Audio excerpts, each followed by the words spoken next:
Welcome to the Michael Zehr Show. Today's Friday, August 4th, 2023. It's the first Friday in August. And you know what that means, Donna? Fun Food Friday. Fun Food Friday. So what's going on today with Fun Food Friday? Give us a little idea what we can expect today. Okay, today is Salad Day, and we have our Cooks Club that has prepared all sorts of different salads, and I even understand there's going to be kind of like a pizza salad there. Ooh. So we invite you all to come down and see us here at the center and have some good food. And it's free to those that come in, veterans, spouses, and also it starts at 1100 hours and it goes till 1 o'clock, Till or 1 o'clock? unless we run out of food. unless we run out of food. Okay. And we do this every first Friday of the month, just like we do the bagels and brew on the third Thursday of the month. And there's always information about these two events posted on the Warrior Healing Center's Facebook page under the events category there as well. So there's always the information is out there. It's just up to you to come in and take advantage of all these great services that are being offered here. So today my special guest, usually I would say veteran, but today is Donna Grable. She's the new director here at the Warrior Healing Center. So Donna Grable, I want to thank you for taking time to come out and My sit down pleasure. and talk with me for a little bit.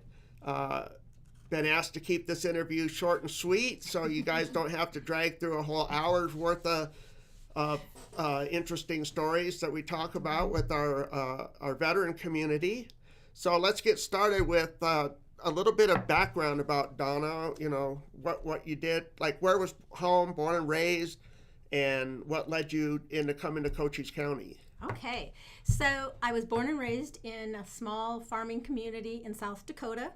Farm girl, okay. Yeah, farm girl. And I really was never raised around any type of military thing. In our town, I guess everybody was just farmers. There were no recruiting stations. There was just nothing close. So I just grew up not knowing about the military until my sister met someone, and he was in the military. Okay. And so he was from another part of South Dakota, and he was stationed in Alabama, and she went to Alabama to elope and marry him. So that began my fascination with a different part of my upbringing. So I lived with them for quite a while in Alabama and experienced the military lifestyle living on base. And that was when I was like 15. So from there, just fast forward, I met a military man and was married and for 40 some years. So I've been in that part of the military community, and I also retired from the government. So I worked for the Army for a while, and then I went on to work for the U.S. Treasury. So at a young age, I became involved in a whole different level of the veteran community and the military community, and I've just always had a great passion for it. Is that how you ended up getting to Cochise County? Was through your civilian work force? No, it was actually when my sister and her husband, he was stationed here at Fort Huachuca. Oh, and okay. so I came to Fort Huachuca to, again, live with them, and that's where I met my now ex-husband. Okay. Wow, okay. I didn't know. And so you liked it here so much you just stayed. Well, actually, no, No? I've been all over. We were stationed in New Jersey, Virginia. We did a sabbatical time back in South Dakota where we raised, or actually, I shouldn't say raised, we worked, we had a lakeside restaurant. So then we came back to this area, I think, in the late 90s. Okay. So been kind of all over. But there was something about this area that drew you back to where this is just decided where you wanted to make home, huh? It is. This we traveled and RV'd for a lot of years, and this area, and I really truly believe, I think it is the military community here that has drawn me to stay here. And what is it that's drawn you to the veteran community? Is it because you had all of that background experience, or did you see a need here at the Warrior Healing Center? How did you find out about the Warrior Healing Center? So it was probably a little of both.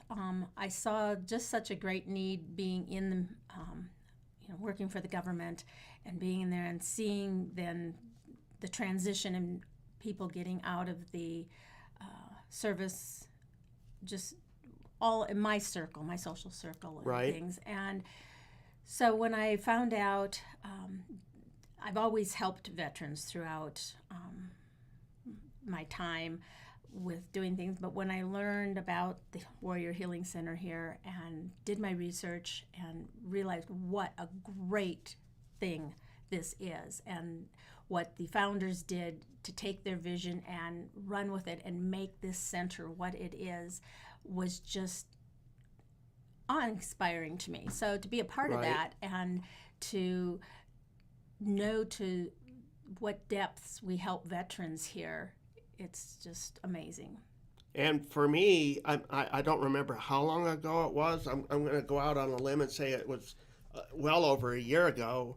You started working here Right. as a volunteer I at the did. front desk, I did. of all places, which is where I I volunteer at, and Beverly and some of our other volunteers like Josh and Cheryl and Pam And that work there. without going into a lot of it, I actually, although I knew about the Warrior Healing Center for quite some time before, it was actually the Warrior Healing Center that helped me through a difficult part of my life. Oh, okay. And so that's how I actually got into the volunteering part of Warrior Healing Center. Right, because so- not only do they help veterans here, but they also help the spouses spouses. as well. Yes. Yeah, so it just all kind of transitioned as I That's great. came here getting help, and then now being able to be in a role where I can help. It's And You then can't describe it. you were very reliable and dependable when you were working the front desk, so much that you made such an impression that you moved into case management too. You jumped from the front desk to case management, so you got your feet wet in quite a few little different areas here in the center, don't I you? did, and the case management, again with what I've done in my past, to be able to really be hands-on and helping the veterans on a whole different level, for me, was really great. Well, I have to say, as our new director, it has to be quite overwhelming to be going from working the front desk and greeting people to getting into case management where you're actually helping the veterans one-on-one with whatever their situation can be. But now as the director, you've got a whole new set of responsibilities and duties as well, right? Exactly, and when you do a transition like this or take on a position like this, you don't even realize the depth of Right. which things happen. I mean, there's so much behind the scenes that gets done that needs to support our volunteers and operations. So it has been a really good. Yeah, because not only are you responsible for helping the veterans, you got to keep track of all the volunteers and what's going on here at the center on an everyday basis. And I can imagine that can be quite a workload sometimes. You know, it can, but here's the thing. This organization has the most dedicated, best volunteers. And I've done a lot of, work with volunteering and things, but the people that are here because they care and they want to be here. Yes, I And second it that. Yep. it makes what I do super easy because it's fun to come in and see everybody's, faces and smiling, and they're here because they want to be here. And Right. that's what makes a volunteering position like this so much different than your workforce, where people are being paid to go in because they're there not always because they want to be. Here, that's a whole different story. Well, speaking for myself, I just had a recent thing happen at the DAV that so many times when we assist veterans, we don't get the feedback on how their claims turn out or something like that. And this one veteran that I helped, he was like, I thought he was 0%, but he's actually 10%. But I filed his paperwork for him in February, did everything, and he got a letter back from the VA granting him his 100%, and him and his wife were just so ecstatic. So I understand what you mean about volunteering, because when you're doing it every day, you don't think about that stuff. And then when you do get that feedback of how what you've done or what your coworkers have done to affect that veteran's life to make their life a little bit easier or better, I mean, man, that's just it's huge. Yeah, yeah, it is just, it's amazing. And it seems like just on a daily basis, I'm getting that feedback for someone, or it is when that, that veteran calls back or is sitting in front of you and saying, wow, you changed my day. You really helped me. We honestly feel you care. It's when they walk in that front door and they're greeted, and I don't think sometimes we can even fully understand to what degree what impact we have on the different veterans. Oh, good morning, Mr. Mayor. Thank you for joining us this morning. Good morning. And appreciate you viewing with us and appreciate your comments. Thank you, sir. One thing is that the statistics of veteran suicide is just, I mean, it's crazy. Over 22 plus more a day commit veteran suicide, and we try very hard here at the center to engage our veterans, help them, keep them occupied, give them things to do like Flutes for Vets and Drum Circle and healing. I mean, there's just so many programs that, can you talk to us a little bit about that, the statistics that we have? So there's 120,000 veteran suicides, which is our latest data from 2001 to 2020. So and that's here in Cochise County? That's overall. Okay. So we know that those statistics are not totally up to date on that. So with that said, kind of going back, Sierra Vista is number 3 per capita in the country of veteran population. Mm-hmm. So that's huge. I mean, that means our veterans that are here are just some of it's the largest area. So we know we have veterans of all areas here in this county. Right. So I just want to kind of mention roughly that just in the last year, August at this time last year, we had 293 intakes for all different types of things, from disability to housing assistance to food assistance to mental health assistance, just covering the whole range. Today we have 398 intakes so far this year. That's roughly a 35% increase from last year. That speaks volumes of what we're doing and how we're getting the word out there, and that these veterans are knowing they can come to us and get help. And there is hope for them, and that we are fighting for them. Well, what it is it's exactly what you just said. It's the word's getting out. Wow, these people at the Warrior Healing Center are doing such a great job helping, that it's almost like word of mouth, and it's just like spreading and growing.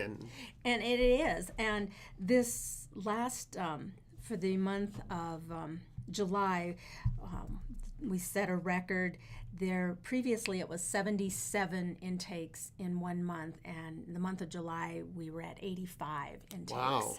So again, the word is getting out there as to how great the center is, and it's just, when you think about it, this all became because of someone's vision and someone's heartfelt passion to help veterans. And I just sit here and I almost get goosebumps when I think about it, because someone took a vision and ran with it and created this, and so now we all have that opportunity to take it and keep it going and reach out to more veterans. And as we go, the word of mouth Right. keeps going.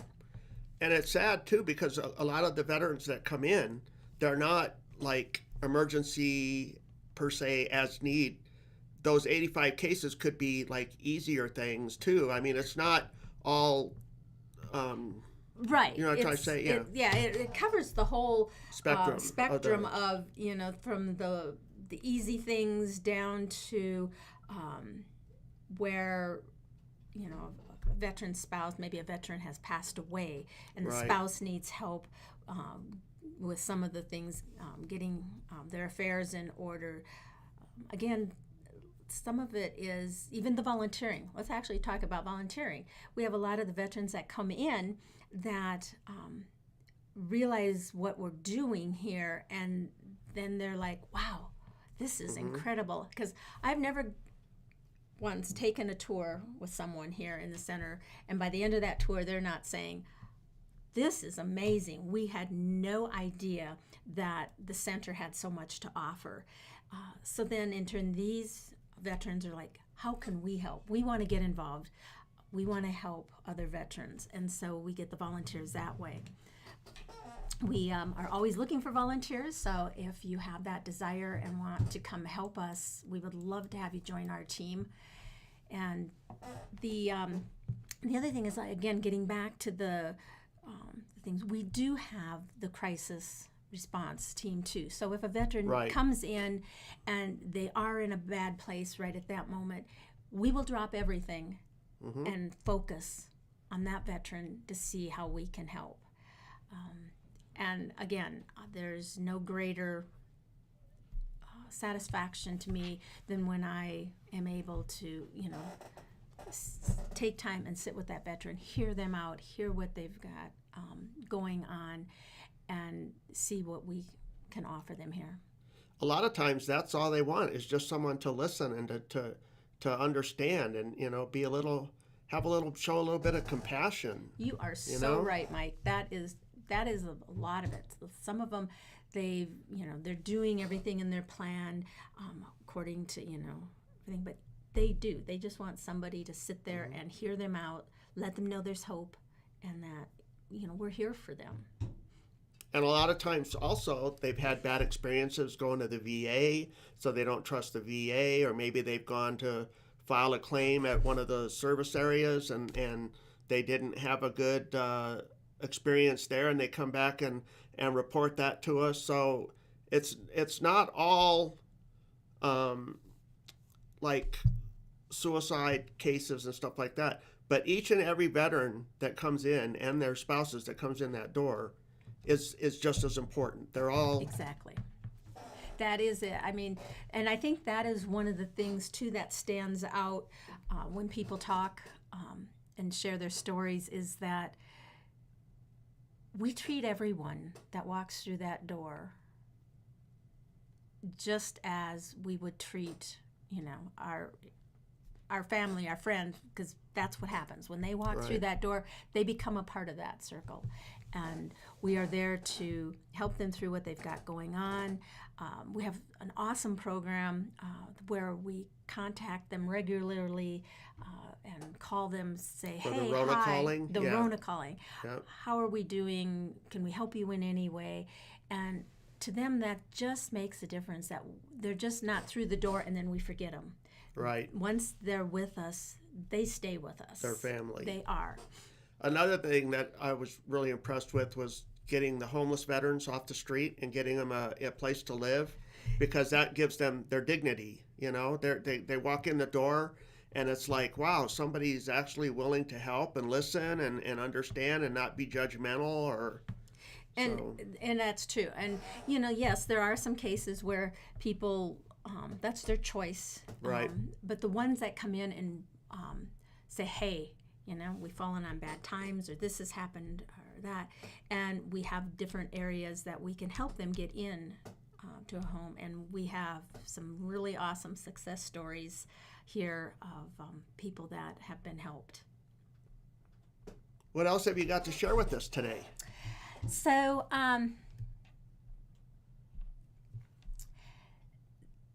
the probably the last thing I want to share is that tomorrow at 1 o'clock at the VA cemetery, we are having a memorial for Frank Kaiser, who was one of our own.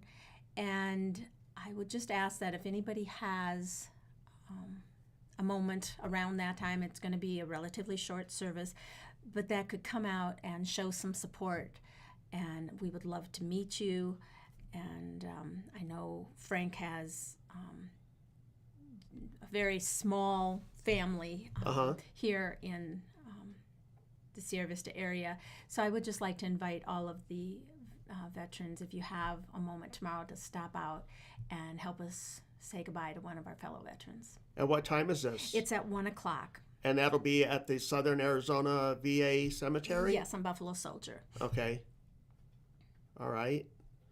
And do you have any other numbers that you want to share with us? Or No, I am good for now. Yeah? Like I said, this is so new in the transition, so I'm still kind of overwhelmed and learning and finding my way. But I am extremely glad to be here and to have this role and to learn and continue to serve our veterans. Well, as one of the volunteers that helps you, let me say that we are more than happy that you stepped up and did this. And I know that you're a huge help around here, and quite a few of the volunteers here really appreciate and look up to you for that, including myself. So, Mike, thank you. That really, So- that just really makes me. well, makes that's me what happy. it's about. I It mean, is. because if you've got, if you're a good leader and you lead by example, then you'll have people that'll fall in line and they'll be willing to do anything that you ask of them, right? And so far that has been, like I said, I just keep hitting on that fact that the volunteers here are just, I couldn't do what I do without the volunteers. Right, It's and there's so many everybody. different things that are going on too, right? Because like we talked about, that we have the Cooks Club, like I said earlier, Flutes for Vets. We got the Drum Circle. There's Healing with Art. The Reiki, we have the Garden Center, Qigong, the hula dancing. Yes. There is so much happening here, and we're always looking and reviewing things to see, hey, can we add something? How can we enhance the features of the center and what we can do? So we're always looking at different avenues that will promote and help the center move forward. And different things. And then the other thing we need to touch on too is the Soldiers' Best Friends and Hero Paws.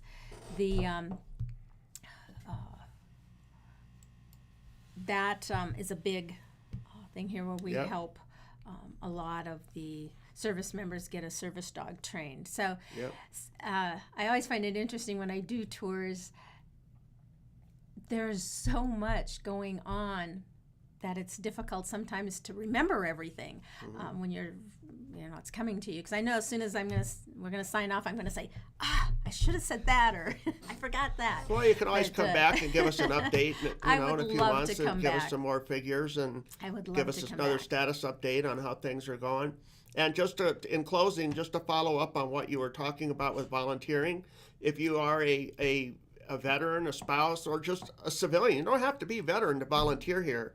All you need to do is come in the front door at the Warrior Healing Center at 1838 Paseo San Luis, and there's a volunteer right there at the front desk, and they will show you to a computer, and there's a volunteer form that you can fill out, and it's really simple to fill out, and you fill that out, and then it goes into the system, and then our volunteer coordinator, Evie, gets that and reaches back to you and gets you situated. And it's a great thing to get involved here, and I highly encourage you, if you haven't, to consider it and to come in and just check out the Warrior Healing Center and see what we're all about here.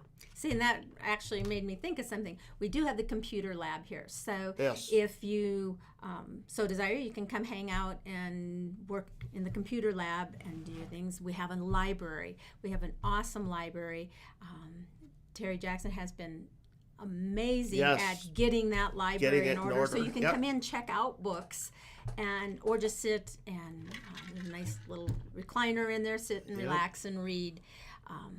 For the We got that afternoon. nice waterfall out back that was Oh, donated to us beautiful from waterfall. Sunset Waterfall Falls. Gardens, Sunset Water Gardens. Yes, if you haven't been out, today is a good day. Come out and see us, Fun Food Friday. Would love to meet you all, and look forward to, if you can't make it out today, please stop in and see us. Spread the word. Let everybody know that we are here to serve. We're just, we are a great organization. And also, those of you that do come in for the Fun Food Friday today, I'll be at the front desk. If you have not seen the water garden, the waterfall out in the back, and you would like to see that, please let me know. I'll be happy to take you back there and show you around as well. So, Donna, thanks so much for Mike, sitting thank down you. and giving us an update and introducing yourself to the audience. Do have a couple quick events here since we've been talking about all this great stuff that happens here at the center. Starting on Monday, August 7th, we have Reiki. Do I pronounce that right? Reiki. Reiki. I can never pronounce it right. It's Reiki sessions with Melissa, and that is by appointment. I will have to ask how they get an appointment. I'm guessing they have to come through the Warrior Healing Center for that, or do they do that through her? No, she has, they can get the information through here. Okay. And her card's here, and Great. we can get her. So if you do want an appointment for a Reiki session. And they're great. I've done it.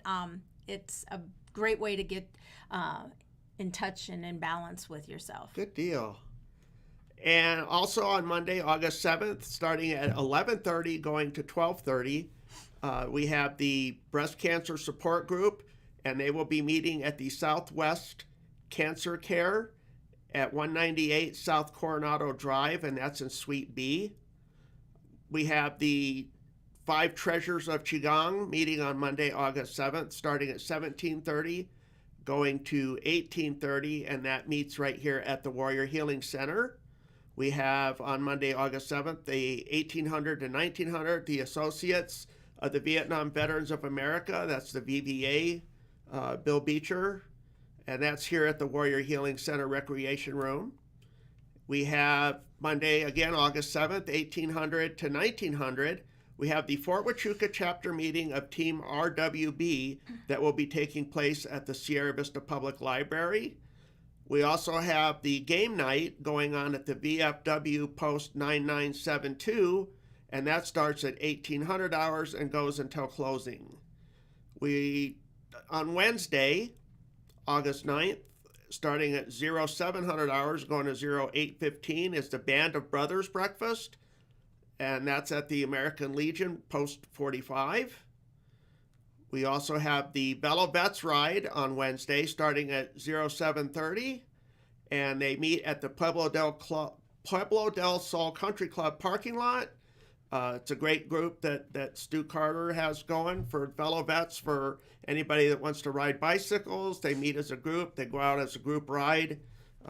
It's very healthy, not only for your body, but also for your mind as well. On Wednesday, starting at 1700, going to 1830, we have the hula dancing beginners and performers. That's here at the Warrior Healing Center.